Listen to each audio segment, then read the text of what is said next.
دوستو السلام علیکم. میں اس وقت جہاز کے اندر بیٹھا ہوں اور ابراڈ جا رہا ہوں. میں یہ نہیں بتاؤں گا کہ میں کس ملک میں جا رہا ہوں، لیکن یہ میرا اس ہفتے دوسرا ٹور ہے. یہ پہلے میں بارسلونا گیا تھا، اب وہاں سے آ کے میں کسی اور ملک میں جا رہا ہوں. یہ دیکھیں جہاز کے اندر بیٹھا ہوں میں.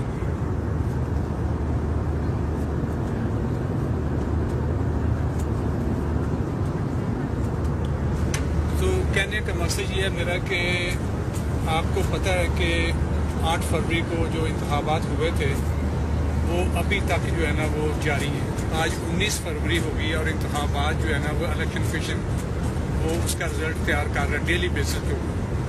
جب تک پی ٹی آئی کو وہ اچھی طریقے سے مینج نہیں کر لیتا، ہرا نہیں لیتا، اس وقت تک رزلٹ فائنلائز نہیں ہوگا. اور یہ سارا کام جو ہے نا یہ میں کھل کے بتا رہا ہوں کہ یہ مسٹر عاصم منیر اور اس کی ایجنسیاں آئی ایس آئی کروا رہی ہیں. سارے رزلٹ وہ مینج کرا رہی ہے. انہوں نے سارا کچھ مطلب ان کو آر اوز کو ڈی آر اوز کو یہ جتنے بھی الیکشن کے تھے مطلب وہ کرتا تھا تو ان سب کو انہوں نے خود دھمکیاں دے کے اغوا کر کے سارا مینج کر کے انہوں نے یہ رزلٹ جو ہے نا مینج کیا.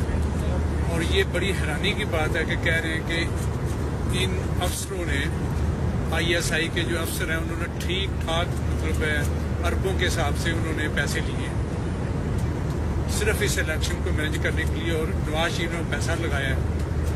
اب آج کی جو خبر ہے نا وہ قدرے خوشی کی ہے کہ اسلام آباد ہائی کورٹ نے آج جو ہے نا وہ اسلام آباد کی تینوں سیٹوں کے رزلٹ جو ہے نا جو نون لیگ جیتی ہوئی تھی ان کے وہ انہوں نے ٹرمینیٹ کر دیے، سسپینڈ کر دیے.